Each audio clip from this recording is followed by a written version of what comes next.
اوے خدیجہ کے ٹکڑوں پہ پلنے والوں، خدیجہ کے برتن بیچ کر بزنس مین بننے والوں، اور خدیجہ کے گھر کی ہنڈیاں سونگ کر ایمان لانے والوں، انا للہ و انا الیہ راجعون۔ اور یہ بات کس نے کہی ہے پتہ ہے آپ کو؟ کسی کو پتہ ہے کس نے کہی ہے؟ سارے میری طرح کے جاہل بیٹھے ہوئے۔ خدیجہ سے شادی کس کی ہوئی؟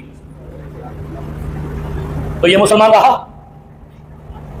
سیدہ خدیجہ رضی اللہ عنہا اپنے مال تجارت کو کس کے حوالے کرتی تھی؟ جو شام قافلہ جاتا تھا، اس مولوی کا میں یہ ساتھ لگا کے اپنے اکاؤنٹ پہ ڈالوں گا کہ یہ مولوی بھی اگر 295 سی نہیں لگتی تو کائنات کے کسی کافر پہ بھی نہیں لگتی۔ یہ ویڈیو موجود ہے اور میرے جیسا فقیر اس کو سیو کرنے کا طریقہ آتا ہے، چاہے مجھے زیادہ نہیں چلانا آتا سوشل میڈیا۔ پھر کیا مال تجارت لے کے آتے جاتے کون تھے؟ محمد رسول اللہ صلی اللہ علیہ وسلم۔ نہیں سمجھ آئی بات کی؟ پھر اللہ کے نبی کو، جبکہ وہ نبی نہیں تھے اس وقت، پرپوز کس نے کیا تھا؟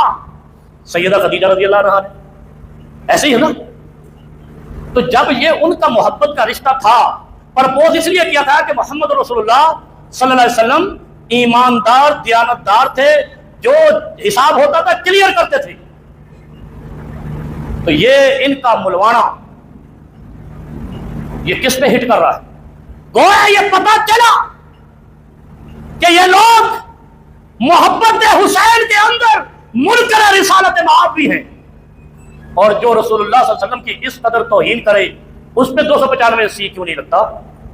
نہ وہ ملا بکری پہ لگا یا نہ ان ملا پہ لگا، تو 295 سی ان غریبوں کے لیے رکھا ہے۔ میں کہتا ہوں جس نے 295 سی کی شک آئین پاکستان میں ڈالی ہے وہ بڑا منافق آدمی ہے، وہ بڑا دجال کا پیروکار ہے، جو عام مسلمانوں کو پھنس کے اور سزائیں اور جناب جلا دیتے ہیں، اور ان کے ملوانے جو بکواس کرے ممبر پہ چڑھ کر وہ کوئی 295 سی نہیں لگتی۔ اور میں نے پچھلے جمعہ بھی پہلے بھی کہا، اب بھی کہتا ہوں، اگر 295 سی کے اندر شرک ڈی نہیں ڈالی جاتی جس میں یہ لکھا جائے کہ جس شخص نے توہین اسلام یا توہین رسالت کا جھوٹا الزام لگایا اس کو بھی قید با مشقت ہوگی۔ اگر اس کو قید نہیں ہے، ایسا منافق آدمی ہے یہ جس نے 295 سی بنائی کہ جھوٹا الزام لگا کے اگلے کی زندگی تباہ، اور 2 سال بعد 4 سال بعد پتہ چلتا ہے کہ یہ الزام ہی جھوٹا تھا، تو پھر اس کو کون پوچھے گا؟ تو یہ تو ایک کھیل تماشا بن گیا۔ 295 سی لوگوں کی عطرت سے کھیلنے کا ایک بہانہ ہے، مخالفین کو دبانے کا ایک بہانہ ہے۔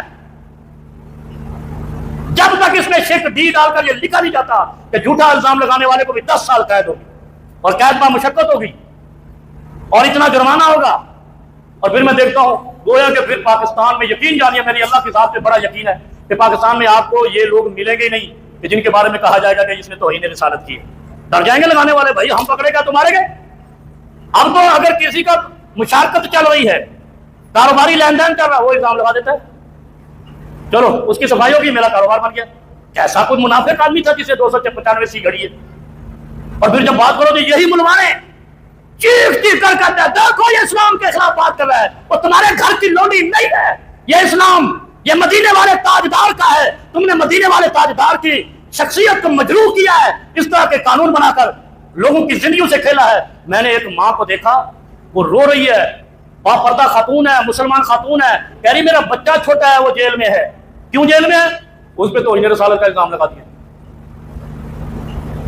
امام ابو حنیفہ خود کہتے ہیں کہ اگر مسلمان سے یہ ارتکاب ہو جائے تو اس سے پوچھا جائے گا کہ تو نے یہ کیا ہے یا غلطی ہے، اگر وہ توبہ کر لے تو معاف کر دیا جائے گا، لیکن مجھے بتاؤ آج تک کسی معافی مانگنے والے کو انہوں نے معاف کیا؟ اور امام ابو حنیفہ کا نام لیتے جیسے وہ غوث پاک کا نام لے کے کتاب پہ پابندی لگاتے۔ یہ ملغوبہ دین ہے، یہ اپنے اماموں کی نہیں مانتے، اور رسول اللہ کی کیا مانیں گے؟